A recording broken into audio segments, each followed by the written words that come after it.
నమస్తే, welcome to Y news. నేను Pushpa. The news sponsored by Vaira family restaurant, national highway, Thetagunta. నోరూరించే వంటకాలు, అసలైన మసాలా దమ్ముతో అదిరిపోయే నాన్ వెజ్ రుచులు మీకోసం. విచ్చేయండి Vaira family restaurant, national highway, Thetagunta, Tuni మండలం, కాకినాడ జిల్లా. కాకినాడ జిల్లా తుని మండలం దొండవాక శివారు సిహెచ్ అగ్రహారంలో అదృశ్యమైన చిన్నారి జ్ఞానేశ్వరి జాడ ఇంకా లభించలేదు. వారం రోజులుగా పోలీసు యంత్రాంగం కొండ ప్రాంతాన్ని జల్లెడ పట్టినా ఏ ఒక్కరూ క్లూ లభించలేదు. అన్ని కోణాల్లో నుంచి ఇన్వెస్టిగేషన్ చేస్తున్న పోలీసులు రేయింబవళ్లు శ్రమిస్తున్నారు. అడవంతా గాలించిన జ్ఞానేశ్వరి ఆచూకీ లభించకపోవడంతో కిడ్నాప్ కోణం దిశగా సాంకేతికతను అందిపుచ్చుకుని ఆ దిశగా దర్యాప్తు ముమ్మరం చేశారు. చిన్నారి ఆచూకీ లభించేంత వరకు దర్యాప్తు కొనసాగుతుందని తుని రూరల్ సిఐ చెన్నకేశవరావు తెలిపారు.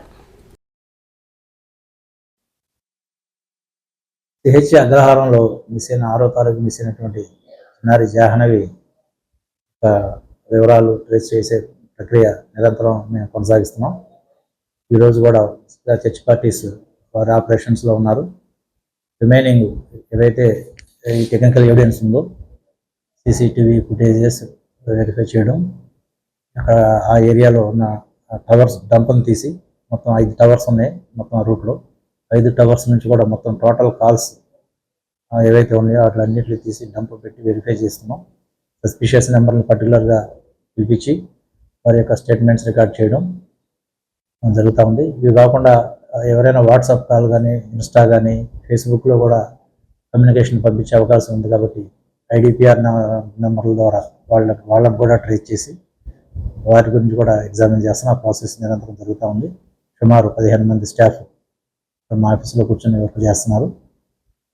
ఇది కాకుండా ఇంకా ఏమైనా ఇన్ఫర్మేషన్ కోసం ఇంకోటి ఏంటంటే, ఈ మెటలాజికల్ డిపార్ట్మెంట్ వాళ్ళు ఏదైనా ఒకవేళ ఏ పైథాన్ లాంటిది ఏదైనా పాపని మింగి ఉంటే మెటలాజికల్ డిపార్ట్మెంట్ వాళ్ళు ఈవెన్ ఆ రిమైన్స్ ఏమైనా ఉంటాయి, మెటల్స్ ఏమైనా ఉంటే, స్నేక్స్ ఏమైనా ట్రేస్ అయితే ఆ మెటల్స్ ద్వారా ట్రేస్ చేయడానికి ఆ ప్రక్రియ కూడా వెనక్కి జరుగుతూ ఉంది. అదేవిధంగా పాపతో పాటు వెళ్ళిన కుక్క తిరిగి వచ్చినప్పుడు ఆ కుక్కకి జియో ట్యాగింగ్ ద్వారా ట్రాకర్ పెట్టి మూమెంట్స్ని కూడా అబ్జర్వ్ చేస్తున్నాం. కుక్క ఎక్కడికైనా వెళ్ళి ఎక్కువ టైం స్పెండ్ చేస్తే ఆ ఏరియాని కూడా లొకేట్ చేసి అక్కడ కూడా పార్టీస్ వెళ్ళి ఆ ఏరియాని చర్చ చేస్తున్నారు. ఏవైతే ప్రాబిలిటీస్ ఉన్నాయో, ఏవైతే అవకాశాలు ఉన్నాయో అన్ని యాంగిల్స్లోనూ ఇన్వెస్టిగేషన్ నడుస్తూ ఉంది.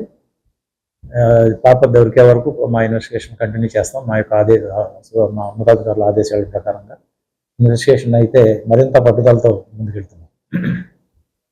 అదేవిధంగా ఇంకో మేము రిక్వెస్ట్ చేసేది ఏంటంటే, కొన్ని సోషల్ మీడియా నెట్వర్క్ మరియు కొన్ని ఛానల్స్ కొత్త అసత్యమైన వార్తలు ప్రచారం చేస్తున్నారు. దయచేసి అటువంటివి చేయొద్దని, దేనిపైన అపోహలు, అభద్రతా భావం కల్పించవద్దని కేసు, ఎందుకంటే మాకు ఇన్వెస్టిగేషన్లో క్రిటికల్ అవుతుంది. ఏదైతే వాస్తవం ఉందో వాస్తవం వరకు మాత్రమే బ్రాడ్కాస్ట్ చేయండి తప్ప ఊహాగానాలతోనూ ఏదో ఊహించేసుకొని దాన్ని హైప్ చేసే ఉద్దేశంతోనో లేకపోతే ఇంపే ఉద్దేశంతోనో దయచేసి ఎవరు చేయొద్దండి. దానివల్ల మీ యొక్క క్రెడిబిలిటీయే డ్యామేజ్ అవుద్ది, ప్రజల్లో నమ్మకం కోల్పోతారు. కాబట్టి దయచేసి ఎవరు అలా చేయొద్దండి. ఏదైతే ఉందో ఇన్వెస్టిగేషన్ అది వాస్తవంగా ఏం జరుగుతుందో మీరు అందరూ అబ్జర్వ్ చేస్తున్నారు మాతో పాటు.